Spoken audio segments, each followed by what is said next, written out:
Hello friends, welcome to RX 500 mg। आज हम बात करने वाले हैं इको एस्प्रिन AV टैबलेट के बारे में।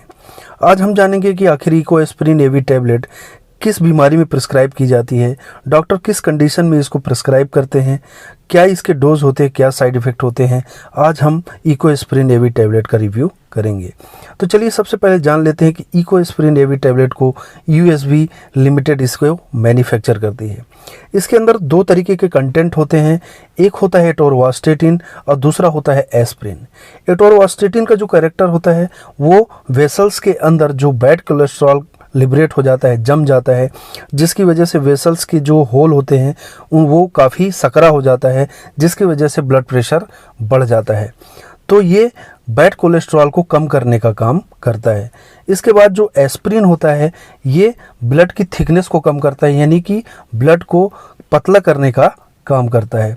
इससे ही हमको ये पता चल रहा है कि ये ब्लड प्रेशर के मरीज़ को ही प्रिस्क्राइब किया जाता है। तो चलिए अब इसके यूज़ की अगर हम बात करें तो इनको ब्लड प्रेशर के मरीज़ को ही प्रिस्क्राइब किया जाता है। जिन पेशेंट के अंदर जो कोलेस्ट्रॉल लेवल अगर बहुत ज़्यादा हो जाए, इसके साथ साथ अगर उनके ब्लड की थिकनेस ज़्यादा है तो उनको ये टैबलेट प्रिस्क्राइब की जाती है, जिससे कि उनका ब्लड पतला हो सके और जो उसके बॉडी के अंदर या वेसल्स के अंदर जो बैड कोलेस्ट्रॉल लिबरेट हो गया है उसका अमाउंट कम हो जाए, यानी वो डिक्रीज़ हो जाए, जिससे कि ब्लड प्रेशर कंट्रोल में रहे। क्योंकि जैसे जैसे बैड कोलेस्ट्रॉल का लेवल बढ़ता है तो वेसल्स के होल होते हैं वो काफ़ी सकरे हो जाते हैं, जिसकी वजह से ब्लड प्रेशर बढ़ता है और हार्ट अटैक और स्ट्रोक आने के चांसेस बढ़ जाते हैं।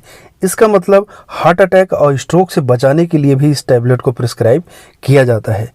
अब बात करते हैं इसके डोज की। तो इसको दिन में एक ही बार लिया जाता है और वो भी खासकर इसको रात में ही खाना खाने के बाद लिया जाता है। डॉक्टर इसको एक ही बार प्रिस्क्राइब करते हैं रात में लेने के लिए। बहुत रेयर केसेस में इसको दिन में 2 बार यानी सुबह और रात में डॉक्टर्स बोलते हैं। बाकी ज़्यादातर ये देखा जाता है कि इसको रात में ही एक टैबलेट लिया जाता है।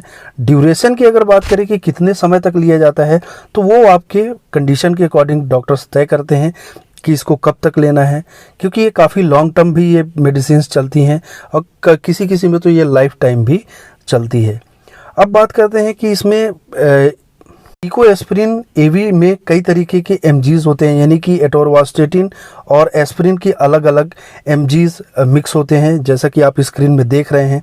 तो अगर आपका जो कोलेस्ट्रॉल लेवल बहुत ज़्यादा है तो एटोरवास्टेटिन की MG बढ़ती जाएगी, और अगर आपके ब्लड का कॉन्सेंट्रेशन ज़्यादा है तो एस्प्रिन का लेवल यानी उसकी MG बढ़ाकर डॉक्टर आपको प्रिस्क्राइब करते हैं।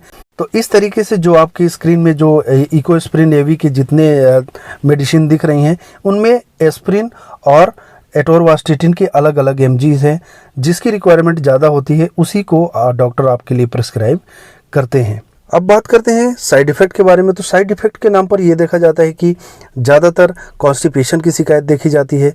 इसके साथ साथ एब्डोमिनल पेन की भी शिकायत किसी किसी को हो जाती है और हीमोरेज की भी प्रॉब्लम हो सकती है। इसके अलावा लीवर में एंजाइम्स की मात्रा भी बढ़ जाती है। तो ये कुछ कॉमन साइड इफ़ेक्ट देखने को मिलते हैं। इको एस्प्रिन AV से रिलेटेड अगर आपको कोई और जानकारी चाहिए तो आप मुझे कमेंट कर सकते हैं, या हार्ट से रिलेटेड अगर कोई जानकारी चाहिए तो आप मुझे कमेंट कर सकते हैं।